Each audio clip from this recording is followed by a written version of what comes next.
عوافي عليكم يا حبايبي. أنا النهاردة هقول لكم عبارة بتسمعوها كتير وهقول لكم إمتى بتتقال.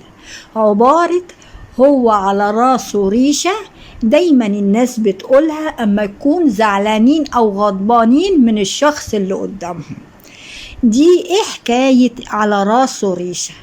هي حكاية كانت زمان قديمة جدا. كان راجل بتاع فراخ، دكانة بيبيع فيها فراخ. الفراخ كلها اتسرقت. جري على القاضي، الحقني يا قاضي الفراخ بتاعتي كلها اتسرقت. والقاضي قال طب انا هعرف مين اللي سرق الفراخ ده ازاي؟ قال له خلاص لملي اهل البلد كلهم وهاتهم وتعالى. وفعلا لما أهل البلد كلهم، والقاضي قال اللي سرق الفراخ يقول بنفسه عشان أخفف عليه العقوبة. قال واحد بقى من أهل البلد قال للقاضي هو أنت عارف مين اللي سرق؟ قال له طبعا عارف مين اللي سرق.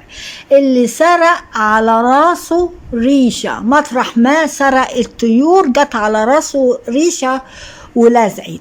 فاللي سرق في وسط أهل البلد حط إيده على راسه، عرفوا إن ده اللي سرق وحكم عليه القاضي.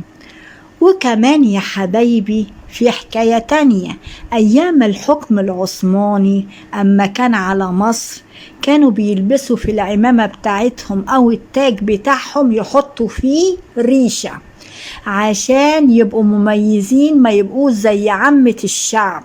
لأن الشعب كان الأيام دي أيام حكمهم ما كانش يمشي إلا وغطى على راسه، يعني طربوش عمامة.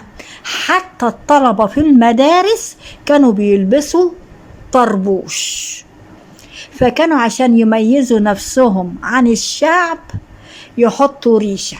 وكمان الهنود الحمر عشان يميزوا نفسهم عن غيرهم، قبيلة الهنود الحمر يعملوا تاج من ريش ويلبسوه. وتمر الأيام والسنين وبقت الكلمة تتقال على أي واحد يميز نفسه. يعني لو في ورث واحد عايز ياخد حاجة كويسة قوي من الورث دون الآخرين يقولوا له هو أنت على راسك ريشة.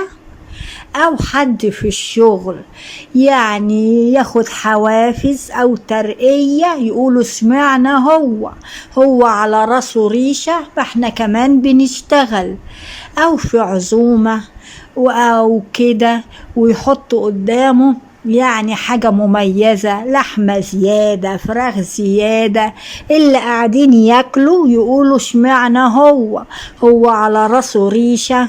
وبقت تتقال اما يكون تميز نفسك او حد يميزك الناس تبقى غضبانة وتقول هو على راسه ريشة، بتعبر عن الغضب.